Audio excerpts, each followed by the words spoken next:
जय हिंद। पिछले वीडियो में हमने कोशिका के 5 अंगों को पढ़ लिया था। अब हम इस कोशिका का छठा अंग पढ़ने जा रहे हैं। यह है तारक काय। तारक काय को अंग्रेजी में सेंट्रोसोम बोलते हैं। इसकी खोज बोबरी ने की थी।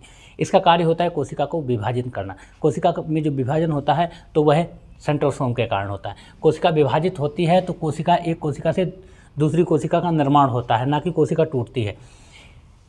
जिसे हम पुनर्निर्माण भी बोल सकते हैं, कोशिका का पुनर्निर्माण बोल सकते हैं। सबसे ज़्यादा सेंट्रोसोम लीवर में पाया जाता है, इसलिए कोशिका का विभाजन सबसे तेज लीवर में होता है। मस्तिष्क जो होता है वह हमारा 90% न्यूरॉन से बना होता है, 10% ग्लियल सेल से बना होता है। न्यूरॉन्स में जो सेंट्रोसोम होता है वह नहीं होता है, इसलिए न्यूरॉन्स में कोशिका विभाजन नहीं होता है। कोशिका विभाजन होता है ब्रेन के 10% ग्लियल सेल में।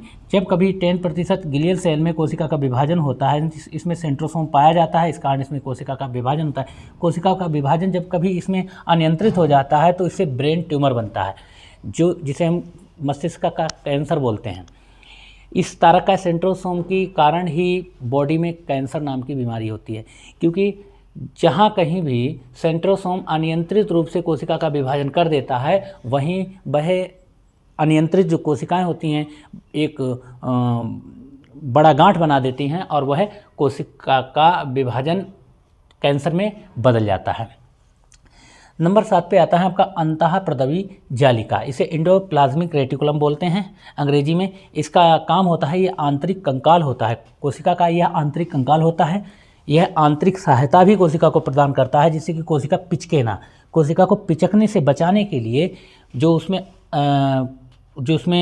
पार्ट होता है वह होता है एंडोप्लाज्मिक रेटिकुलम। यह एंडोप्लाज्मिक रेटिकुलम 2 तरीके का होता है, 2 पार्ट में होता है। एक पार्ट होता है स्मूथ एंडोप्लाज्मिक रेटिकुलम, जिससे वसा यानी फैट का निर्माण होता है इधर, और ये होता है रफ पार्ट में क्या होता है, रफ पार्ट में राइबोसोम पाया जाता है। राइबोसोम के कारण इसमें प्रोटीन का निर्माण होता है। तो अंतःप्रदवी जालिका में प्रोटीन का निर्माण कौन करता है, तो वह हिस्सा प्रोटीन का निर्माण करता है जो रफ होता है और जिसमें राइबोसोम्स पाए जाते हैं। अब बात करते हैं हम आगे राइबोसोम्स को पढ़ने के लिए।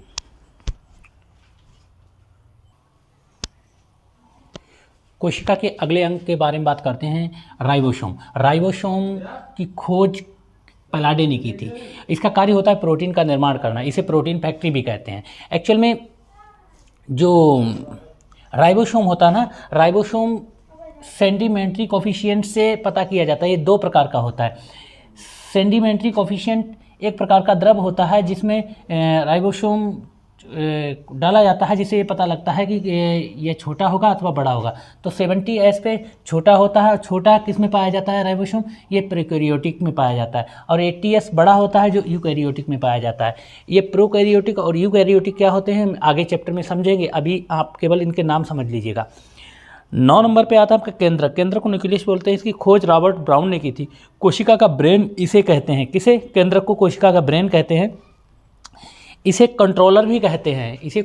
इसे पूरी सेल का कंट्रोलर कहते हैं। कोशिका के अंदर जो होता है क्रोमोसोम और आरएनए और डीएनए दोनों पाए जाते हैं। क्रोमोसोम पाया जाता है, डीएनए और आरएनए पाया जाता है। कोशिका जो होती है, कोशिका का 80% हिस्सा प्रोटीन का होता है और 10% हिस्सा डीएनए का होता है। केंद्रक में 80% क्या होता है, प्रोटीन होता है, 10% डीएनए होता है और 10% अन्य तत्व होते हैं। ये हो गई आपकी केंद्रक की बात। अब हम आगे की टॉपिक की बात करें। इसका एक स्क्रीनशॉट लीजिएगा।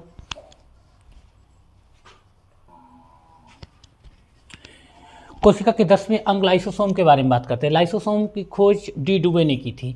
एक्चुअल में लाइसोसोम बहुत ही इंपॉर्टेंट कोशिका का एक पार्ट होता है। इसमें जल अपघटक एंजाइम पाए जाते हैं जो कोशिका का पाचन करते हैं, कोशिकीय पाचन करते हैं। मानिए कोशिका में कोई चीज़ गड़बड़ा गई है, कोई चीज़ खत्म हो गई है, मर गई है, तो उसको गलाने के लिए लाइसोसोम काम करता है। लाइसोसोम को सुसाइड बे यानी आत्महत्या की थैली भी कहा जाता है। इसे हम कोशिका का एटम बम भी कह सकते हैं।